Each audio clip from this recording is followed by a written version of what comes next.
And welcome to the Factor Uncensored. Thank you all for staying up late with us. We have a great program planned for you with a lot of important information you need to hear tonight. A lot of questions surrounding the humanity of the Texas National Guard. A new video published by the Texas Public Radio Show shows a mother carrying her child in the waters of the Rio Grande River.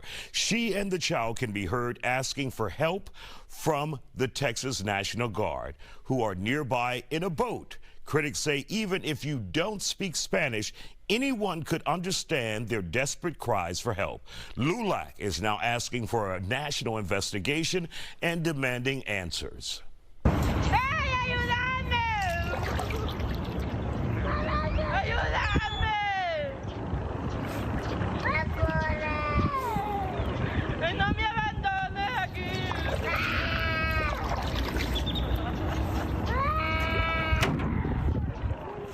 It's just hard to watch and to listen to. According to reports, the video was recorded Saturday morning by a person who was nearby, a justice advocacy coordinator for Latino Justice Group. The woman and the child were reported able to make it to the southern part of the river in Mexico. Joining us to talk about it tonight, immigration attorney Sylvia Mintz and Waller County Constable Herschel Smith. So, Constable, first, let's begin with you. As a member of law enforcement, military, Texas National Guard, all of those put into one boat, what are you supposed to do, or what should you do in a situation like that? One thing we have been sworn to is to protect and serve, you know, and to protect the laws of this state and the United States of America.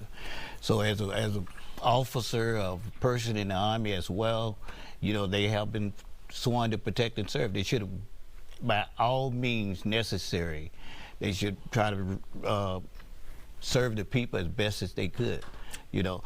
But, you know, the video doesn't say what happened before, what happened afterwards. I was a witness that said they made it to the bank, you know.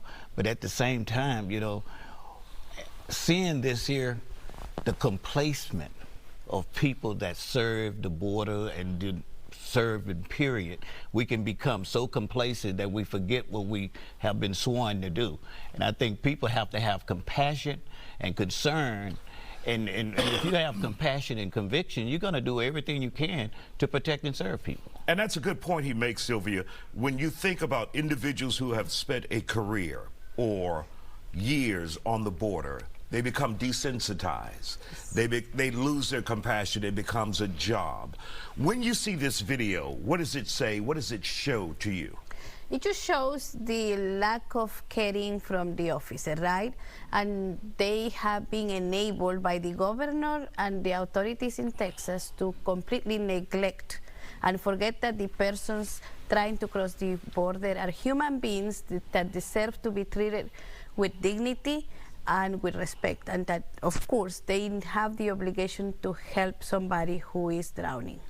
And Constable, do you see this as politics? If your top boss, not being in the Texas National Guard, but the governor of the state, who also oversees the Texas National Guard, if he has a position of not wanting undocumented immigrants or migrants in this country, saying too many are crossing the border, do you think the rank and file would have that attitude as well? Or is it possible? Things can happen on a domino effect. You know, that's the reality side of people when they watching a person at the top, watching how the person carry himself. And so therefore it's kind of fall back on the people who's following, you know. And so they go along. People go along to get along and to hold on to their jobs and position, et cetera, instead of standing up for what is right.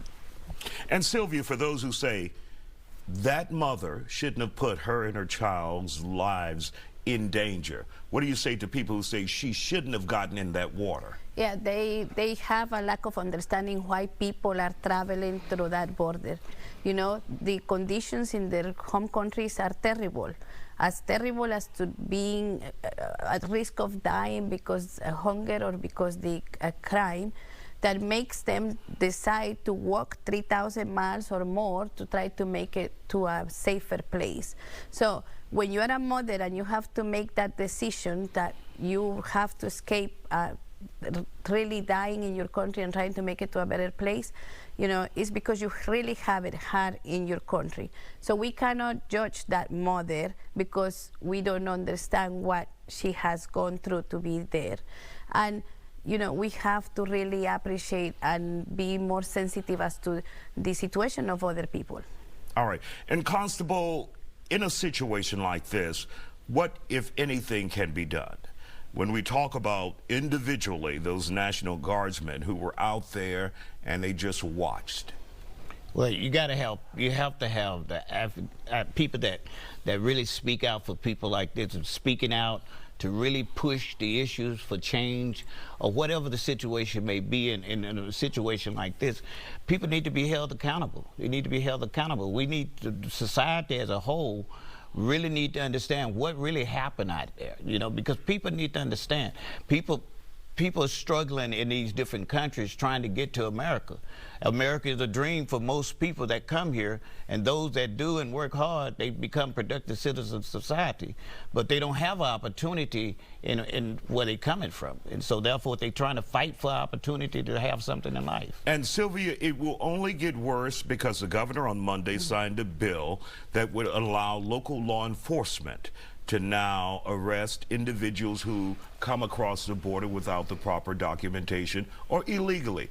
How do you think that will have a long-lasting impact, big picture? I mean, it will be a long-lasting impact, not only at the border, but here in the city and in every community, because the police officers and the authorities have really the discretion to assume who has papers and who hasn't, and they can try arrest you and try to deport you regardless of whether you have papers or not, as long as you look like somebody that doesn't have papers. So the effects are going to be great. People who suffer, are victims of crimes are going to be afraid to call the police and report a crime because they're going to be afraid to be arrested because they don't have documents. Obviously, this is a piece of legislation or a law similar to the one in Arizona that was overturned. We'll see what happens here in Texas. This will be in courts for quite some time. Still ahead.